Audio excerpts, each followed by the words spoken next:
आणि आता थेट आपण जातोय नाशिकमध्ये, कारण नाशिकमध्ये पडलेल्या खड्ड्यांमुळे 4 बळी आतापर्यंत गेलेले आहेत आणि त्या विरोधात जोरकस पद्धतीने हे आंदोलन केलं जात आहे। तर कुंभमेळा हवा पण सुरक्षित नाशिक सुद्धा हवं असं म्हणत हे आंदोलन केलं जात आहे।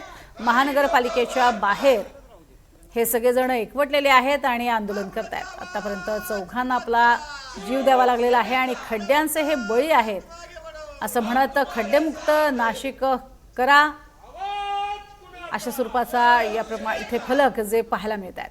तर प्रशासनाचा भोंगळ कारभार त्याचा निषेध करण्यासाठी हे आंदोलन केलं जात आहे।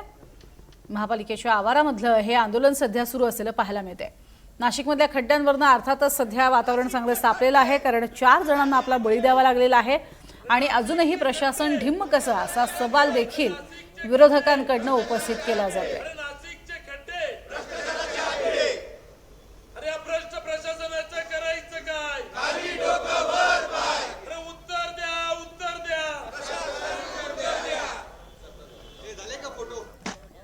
या संदर्भात अधिक माहिती घेणार आहोत। राहुल वाघ आमचे प्रतिनिधी आपल्या सोबत आहेत। राहुल, आतापर्यंत आपण हा मुद्दा उपस्थित केलेला होताच आणि आता पुन्हा एकदा 4 जणांचे हे फोटो घेऊन आंदोलन केलं जाते, कारण 4 बळी गेलेले आहेत नाशिकमध्ये या खड्ड्यांमुळे। काय नेमकं विरोधकांचं म्हणणं आणि त्यावर सत्ताधारी काय उत्तर देणार? निश्चितच प्रज्ञा, आपण जर बघितलं तर नाशिकमध्ये खड्ड्यांमुळे आतापर्यंत 4 जणांचे हे बळी गेलेले। खरं तर आपण एक विशेष मोहीम देखील या नाशिकच्या खड्ड्यांसंदर्भात राबवलेली होती आणि आता स्वतः विरोधी पक्षात असलेले नाशिक महानगरपालिकेचे विरोधी पक्ष नेते यांच्यासह जे 14 ते 15 उभाट्याचे नगरसेवक हे आता नाशिक महानगरपालिकेच्या पायऱ्यांवर बसून या ठिकाणी आंदोलन करताना आपल्याला दिसून येत आहे। त्यांच्या हातामध्ये मृत व्यक्तींचे फोटो या ठिकाणी आहेत आणि ते फोटोंसमोर त्यांच्याकडून जोरदार घोषणाबाजी ही नाशिक महानगरपालिकेच्या बाहेर करण्यात येते आणि त्या ठिकाणी त्यांच्याकडून एक आंदोलन हे करण्यात येते। प्रज्ञा, नक्कीच, आणि या ठिकाणी आपण बघतोय ज्यांचा मृत्यू झालेला आहे त्यांना आता श्रद्धांजली वाहिली जाते। त्यासाठी आपण बघतोय प्रचंड शोकाकुल वातावरण सुद्धा या परिसरामध्ये निर्माण झालेलं पाहायला मिळते। मात्र यावरती आता प्रशासनाचं काय उत्तर आहे, कारण इतका वारंवार प्रश्न विचारला जातोय, आपण सुद्धा वारंवार हा प्रश्न उपस्थित करतोय, अजूनही खड्डे बुजवले जात नाहीयेत। तिथली नेमकी सध्याची स्थिती काय आणि प्रशासनाचं उत्तर काय?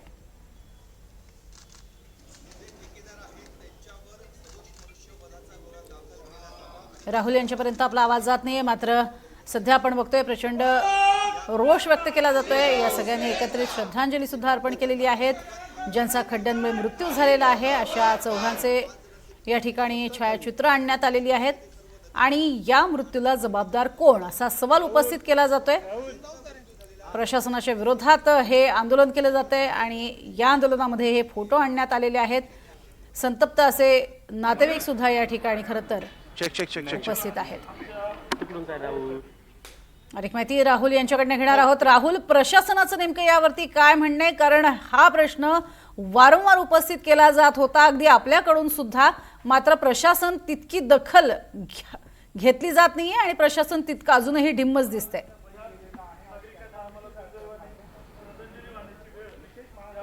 निश्चितच आपण जर या ठिकाणी बघितलं तर ठाकरे गटाकडून आता या ठिकाणी आंदोलन हे करण्यात येत आहे। आपण काही नगरसेवकांसोबत या संदर्भात बोलण्याचा हा प्रयत्न करूयात। काय सांगाल, या ठिकाणी आपल्याकडून आंदोलन करण्यात येत? आपण बघतो आहोत कुंभमेळ्याच्या कामांमुळे खूप सारे खड्डेमय नाशिक झालेलं आहे।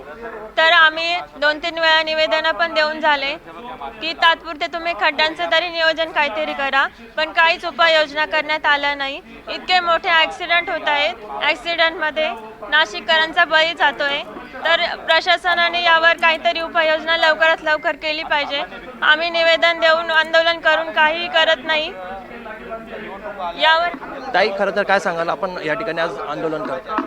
खरं तर एवढं जाड गेंड्याच्या काळीचं जे प्रशासन आहे हे आम्ही पहिल्यांदा बघतो आहोत। जे नाशिकमध्ये पूर्ण नाशिकमध्ये जी रस्त्यांची जी गंभीर परिस्थिती आहे याला सगळे नागरिक सामोरे जात आहेत। तर आज या आंदोलनामार्फत आम्ही महापौर आणि आपले जे प्रशासक आहे यांना हाच इशारा देत आहे की आता जर यापुढे जर अधिकाऱ्यांनी जर एका फोनवर किंवा त्याच्यावर जर काही कामं केली नाहीत, रस्त्याचे कामं जर आमचे झाली नाही तर संबंधित सर्व अधिकाऱ्यांच्या तोंडाला काळं फासण्यात येईल। या आंदोलनामार्फत आम्ही संबंधित अधिकाऱ्यांना हा एकच संदेश देत आहोत। खरं तर आपण जर या ठिकाणी बघितलं प्रयत्न तर ठाकरे गटाकडून या ठिकाणी आंदोलन हे करण्यात येत आहे. जोरदार घोषणाबाजी त्यांच्या इथून महानगरपालिकेच्या बाहेर पायऱ्यांवरती बसून करण्यात येते. नक्कीच. आणि सध्या आपण बघतोय की हा आक्रमक झालेले आहेत विरोधक आणि त्यामुळेच हे आंदोलन केलं जात आहे. तुर्तास धन्यवाद या संपूर्ण माहितीसाठी राहुल.